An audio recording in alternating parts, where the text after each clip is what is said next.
What's up, Guardians, and welcome back, Warlocks. I'm Profane. Thanks for checking out the video. Today we're checking out a Warlock build that's about to get a massive upgrade to its overall damage output, its efficiency at crowd control, and its survivability in endgame level content. When Heresy launches, there will be a number of quality of life adjustments getting made to Arc subclasses. Some of the most notable changes will be an increase in Stormcaller super damage, and that does include Chaos Reach. A number of Arc-centric exotics and Arc Fragments will be getting reworked as we see the introduction of Bolt Charges. Bolt Charges will give players an extra source of area damage once building these charges up. These will deal considerable amounts of damage to enemies, equaling what Ignitions would deal for Solar subclasses. And exclusive to Warlocks is a new aspect called Ionic Sentry, which will act as a stationary turret. Activating this new ability works a lot like Gunpowder Gamble, and when this ability is ready, it'll take over your grenade option. When sentries are thrown, nearby enemies will become blinded, and once they have targeted enemies, they'll shoot out lightning energy that chains through all nearby enemies. Ionic Sentries will work cohesively with Bolt Charges, allowing you to quickly build those charges up, but also causing them to discharge. In a previous video, I talked about how the Getaway Artist and the Crown of Tempest will make for great exotic options for Warlocks throughout Heresy, but the Geomag Stabilizers are an exotic that might just benefit even more than the aforementioned ones. This exotic extends the duration of Chaos Reach, which will provide us with as much as a 120% increase in damage. Chaos Reach is getting its overall damage increased by 15%, which will make this an extremely overpowered combination. The Geomag Stabilizers will have a few other adjustments made, and it will now grant additional bolt charges whenever sprinting, but you'll need to have at least 6 stacks of bolt charges already built up. Whenever collecting Ionic Traces, this exotic will now provide you with 7% bonus super energy, and when we combine that with the effects of armor mods like Ashes to Assets, we'll be able to generate Chaos Reach lightning fast, which means we'll be able to use our super for more than just boss damage at the end of an encounter. We can start using these on high value targets, or even big groups of enemies. Before Heresy, you would ordinarily see the Geomag Stabilizers getting paired up with the Electrostatic Mind aspect, and possibly even Arc Souls. We are utilizing Arc Souls, which will give us our little Arc Buddy whenever we cast our Rift, and we're pairing that with Ionic Sentry to double down on our ability damage by having 2 turrets up at the same time, tearing enemies apart for us. Pairing both of these turrets up with Chaos Reach would help us optimize our overall damage whenever going into any raid or dungeon boss encounter. If you're worried about not getting the Amplified bonus, which is what Electrostatic Mind does, well, don't worry, because we'll still be able to trigger Amplified by rapidly defeating enemies with any arc weapon or ability.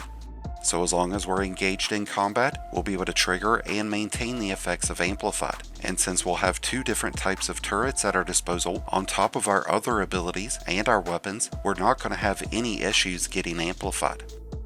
Amplified will see adjustments made to how it functions, and when this buff is active, players will now receive a 15% bonus in damage resistance. This will stack onto other damage resistance bonuses like what's provided from Spark of Resistance, but these don't stack at face value. The effects are going to be diminished, which would bring the overall resistance to around 27.5% whenever both buffs are active. We might have a ton of turrets and an overpowered super with this setup, but the heart of this build comes down to our choice in Fragments, and how those harmonize with other areas of our build.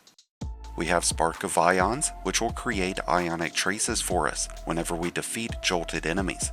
By using weapons with jolting feedback or Volt Shot, we can easily apply Jolt in order to create those Ionic Traces, and by equipping Spark of Shock, our Storm Grenades will trigger Jolt as well, and that gives us another option to stun Overload champions.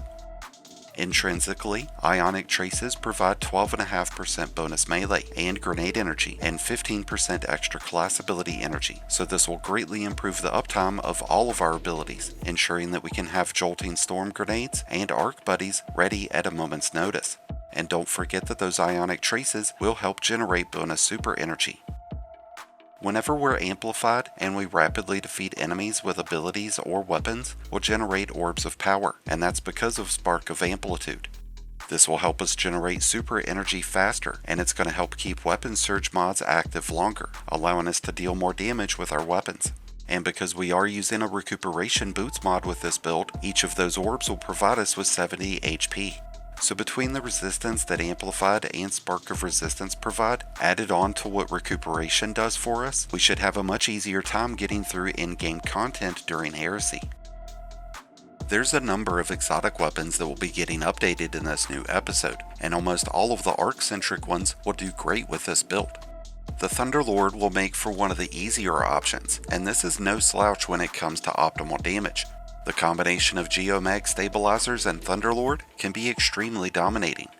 The Legend of Ocreus and Queenbreaker will also be much more effective, but the one exotic weapon that I'm most excited for is the Delicate Tomb. This exotic fusion rifle will see its overcharged Tempest Cascade shot get a massive increase in damage, jumping from a 30% bonus all the way to 100. This weapon also generates ionic traces, so it's going to harmonize very well with the Geomag Stabilizers to provide us with an abundance of super and ability energy. Fusion rifles like Delicate Tomb, the Storm Chaser, or the Iterative Loop are going to be great options to use in content that includes unstoppable champions, thanks to our new artifact mods.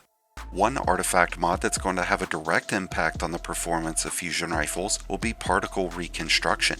Dealing sustained damage with any linear or standard fusion rifle will partially reload the magazine from reserves, and it's going to apply a bonus in damage to those fusion rifles of as much as 15%. And that's one of the biggest reasons that we want to equip a fusion rifle like the Delicate Tomb. There's a few other standout artifact mods that we'll definitely want to utilize with this build. One of those is Flashover, which will cause us to become amplified whenever we gain maximum bolt charges. As I mentioned earlier, we shouldn't have a hard time maintaining amplified, but this will ensure that we're always able to have it.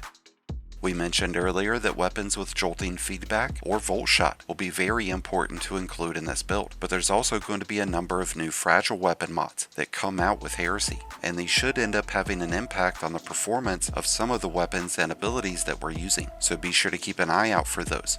We don't know what all bonuses that these mods will provide us, but as we get those details, we will be sure to keep you all updated. We might still be a week away from Heresy, but with everything that we know so far, the Geomag Stabilizers is looking to have the best performance of its career right here in Heresy, and this setup is going to be the best way to build around it. You just got to decide if you're going to use the Delicate Tomb or the Thunderlord. Let us know which you decide. With that said, we're going to bring things to a close. If you need help getting this build set up, then be sure to hit up the DIM or Mobalytics links that are down below. I'd love to hear your thoughts about the upcoming changes and how they'll be affecting your favorite builds, so let us know down below. Thank you as always for checking out the video. If you enjoyed and found it helpful, then be sure to hit that like button below, along with the subscribe button if you're new. Both are greatly appreciated, and both really do help support the channel. And until next time, Guardians, this has been Profane, wishing you all some happy hunting.